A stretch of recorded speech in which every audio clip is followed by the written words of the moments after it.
Hello everyone, कैसे हैं आप लोग। माई सेल्फ अंकित चौक से welcome to ATP star the super learning platform. Guys, आज मैं आपसे फिजिकल केमिस्ट्री के रिगार्डिंग इन बचे हुए दिनों में किस तरीके से जेई एडवांस की प्रिपरेशन को स्मूथली किया जाए, ऐसे कुछ की पॉइंट्स मैं शेयर करने वाला हूं, एक स्ट्रेटेजी शेयर करने वाला हूं। बच्चों, बहुत कंसंट्रेशन के साथ सेशन को देखना है, चीज़ों को एनालाइज करना है, उसके बाद अपने टास्क डिफाइन करना है, जिससे आपकी प्रिपरेशन बिल्कुल स्मूथली चलती रहे। बच्चों, क्लियर है? तो देखो, पहली बात, जेई एडवांस का नाम सुन के घबराना नहीं है।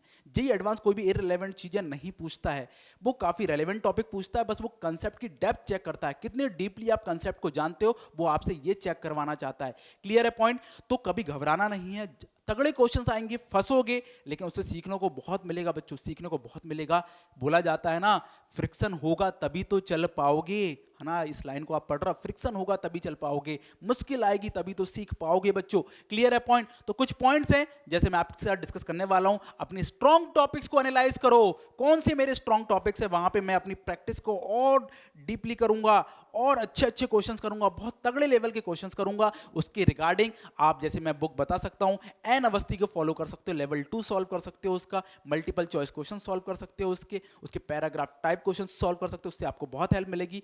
एटीपी स्टार के आप प्रैक्टिस मटेरियल को भी उठा सकते हो, वहां से भी आपको कुछ क्या होगा, बेसिकली वहां से रेलेवेंट चीजें ही मिलेंगी, जिससे आपका क्या होगा, फोकस डाइवर्ट नहीं होगा। बच्चों, क्लियर है पॉइंट? ये बात समझ में आ गई। Multiple choice questions, paragraph, subjective questions की अच्छी खासी प्रैक्टिस करनी है। इन क्वेश्चंस की प्रैक्टिस बढ़ा दो। सिंगल वाले करने हैं, लेकिन अब उनकी संख्या रिलेटिवली कम रख सकते हो, लेकिन इन पे फोकस ज्यादा बढ़ा दो बच्चों, क्योंकि यहाँ पे अलग अलग रूल्स होते हैं। पार्शियल मार्किंग होती है, कहीं कुछ रूल होता है, तो अपने को तो पूरे पे पूरा गेन करना है। समझ में आ रहा है? नेगेटिव मार्किंग नहीं करनी है। तो इस टाइप के क्वेश्चंस को सॉल्व करोगे तो आपको बहुत फायदा होगा बच्चों। और अगली जो चीज मैं बता रहा हूँ, फिजिकल केमिस्ट्री में लोग न्यूमेरिकल में बहुत ज्यादा फोकस रखते हैं, लेकिन थ्योरेटिकल उनके जो टॉपिक्स रहते हैं या थ्योरेटिकल चीजें जो रहती हैं या जो थ्योरी बेस्ड कंसेप्ट रहते हैं, वो वीक रहते हैं। बच्चों, थ्योरी बेस्ड क्वेश्चंस लगाने की बहुत जरूरत है। प्रॉपर तरीके से आप नोट्स को रिवाइज करो, कंप्लीट नोट्स का रिवीजन कर डालो, है ना। जैसे थर्मोडायनेमिक्स हो गया, इलेक्ट्रोकेमिस्ट्री हो गया, वहां से काफी थ्योरेटिकल क्वेश्चन फ्रेम हो जाते हैं बच्चों, एंट्रोपी के रिगार्डिंग। तो कंसेप्ट की क्लियरिटी होना चाहिए। थ्योरेटिकल क्वेश्चंस आप गलत नहीं करके आओगे, इस बात को दिमाग में क्लियर रखो भाई। क्लियर है पॉइंट? तो multiple choice questions, paragraph, subjective questions की अच्छी खासी प्रैक्टिस करनी है। अगला पॉइंट भाई, कैलकुलेशन संभल के, कंप्लीट कैलकुलेशन करो। सब्जेक्टिव प्रॉब्लम कर रहा हो तो कंप्लीट कैलकुलेशन करो, जिसमें यदि डेसिमल वगैरह में भी आंसर करना पड़े तो आपका आंसर गलत ना हो। पूरी कैलकुलेशन खुद से करो, कैलकुलेटर को अवॉइड करो बच्चों। कंप्लीट कैलकुलेशन करना बहुत ज्यादा जरूरी है। क्लियर है? Mix concept problem solving.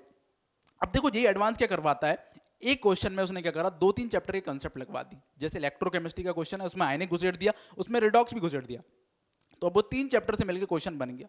Clear है? पीएच ईएच वगैरह इन्वॉल्व कर देता है, किसमें, सेल वगैरह में, तो फिर लोगों को दिक्कत होने लगती है। तो इस टाइप के क्वेश्चंस की पहले से प्रैक्टिस हो, मिक्स कंसेप्ट की पहले से प्रैक्टिस हो, तो आपका कॉन्फिडेंस बढ़ जाएगा। इस टाइप के क्वेश्चन को देखकर आप घबराओगे नहीं। ये बात दिमाग में क्लियर हुई। Mix concept problem solving, relevant topics, previous year questions को आप एनालाइज करो और देखो कि कहां से ज्यादा चीजें पूछी जा रही हैं, कहां से ज्यादा चीजें पूछी जा रही हैं। बच्चों, वहीं पे फोकस करना ज्यादा जरूरी है, ना कि ऊट पटांग चीजें पढ़ने की जरूरत बिल्कुल नहीं है, बिल्कुल नहीं है बच्चों। क्लियर है पॉइंट? ठीक है। प्रीवियस ईयर क्वेश्चंस भी काफी अच्छे हैं जेईई एडवांस को, जेईई एडवांस के क्वेश्चंस, उनको सॉल्व करके आपको कॉन्फिडेंस बढ़ेगा, काफी कुछ सीखने को मिलेगा। आप प्रीवियस ईयर क्वेश्चंस को भी बच्चों उसके लिए सॉल्व कर सकते हो। और यदि अपनी प्रिपरेशन को देखो, प्रीवियस ईयर क्वेश्चंस बस से क्या होता है बेसिकली बच्चों, प्रैक्टिस कंप्लीट नहीं हो पाती है ना। केवल प्रीवियस ईयर क्वेश्चन से सब कुछ नहीं होगा, प्रीवियस ईयर क्वेश्चन से बहुत कुछ होता है, लेकिन और अच्छी लेवल की प्रॉब्लम प्रैक्टिस करो, खुद से मटेरियल जुगाड़ो। मैंने एटीपी स्टार ऐप में आपको जाने को सजेस्ट किया, वहां से भी मटेरियल मिल सकता है। और बिल्कुल रेलेवेंट टॉपिक्स और एक स्ट्रेटेजी के हिसाब से, एक प्रॉपर प्लान के हिसाब से तैयारी करना है, तो आप आरबीसी 3.0 में भी एनरोल कर सकते हो। इसके लिए आप लेट मत करो, ये बैच भी स्टार्ट हो चुका है बच्चों, जहां पे तगड़े लेवल की प्रॉब्लम प्रैक्टिस चल रही है, थ्योरी रिवीजन भी चल रहा है, इंपॉर्टेंट थ्योरी रिवीजन भी चल रहा है, जिससे कोई वीक टॉपिक है वो बच्चे का स्ट्रांग हो जाए, उसके बाद उस कंसेप्ट पे क्या कर सके, प्रॉब्लम सॉल्विंग कर सके बच्चों। क्लियर है? तो यदि जरूरत है तो आप आरबीसी 3.0 भी ज्वाइन कर सकते हो बच्चों, ये बैच ऑलरेडी रन हो रहा है। क्लियर है बच्चों? तो देखो, ये 2020 का मेरे पास कुछ एनालिसिस है, किस पोर्शन से कितने क्वेश्चंस आए हुए हैं वो आपको मैं बता देता हूं। मोल कंसेप्ट में रिएक्शन स्टोइकियोमेट्री, यहां से भी क्वेश्चंस पूछे जा रहे हैं, चाहे वो रिडॉक्स हो, चाहे क्या हो, वो मोल कंसेप्ट हो, उससे क्वेश्चन पूछ लेता है बच्चों। गैसियस स्टेट, है ना 3.2% लगभग यहाँ गैस स्टेट से पूछा गया है। एटॉमिक स्ट्रक्चर से 2020 में काफ़ी अच्छा क्वेश्चंस फ्रेम किए गए हैं, है ना। एटॉमिक स्ट्रक्चर में श्रोडिंगर वगैरह से भी क्वेश्चन वो फ्रेम कर सकता है बच्चों, क्लियर है। केमिकल इक्विलिब्रियम हो गया, थर्मोकेमिस्ट्री हो गया, थर्मोडायनेमिक्स एंड थर्मोकेमिस्ट्री तो बहुत इंपॉर्टेंट चैप्टर्स हैं, है ना। यहाँ से तो क्या टॉपिक्स भी काफ़ी ज़्यादा हो जाते हैं, उससे आपसे काफ़ी ज़्यादा क्वेश्चंस भी पूछ सकता है, क्लियर है बच्चों। बात समझ में आ गई। तो ये थर्मोकेमिस्ट्री थर्मोडायनेमिक्स के बारे में बात हुई बच्चों। Chemical kinetics and radio activity को वो मेंस में कम पूछता है, एडवांस में उसके पास चांस मिल जाता है, इसलिए पूछ लेता है रेडियो एक्टिविटी के बारे में बच्चों। और लिक्विड सोल्यूशन एंड इलेक्ट्रोकेमिस्ट्री के बारे में बच्चों ये डेटा अपने पास अवेलेबल है। तो आपसे मैं यही कह रहा हूं कि इंपॉर्टेंट टॉपिक्स को एनालाइज करो, क्लियर है, और अपने स्ट्रॉन्ग टॉपिक्स को एनालाइज करो और उसके हिसाब से अपनी प्रॉब्लम सॉल्विंग चालू कर दो, क्लियर है पॉइंट।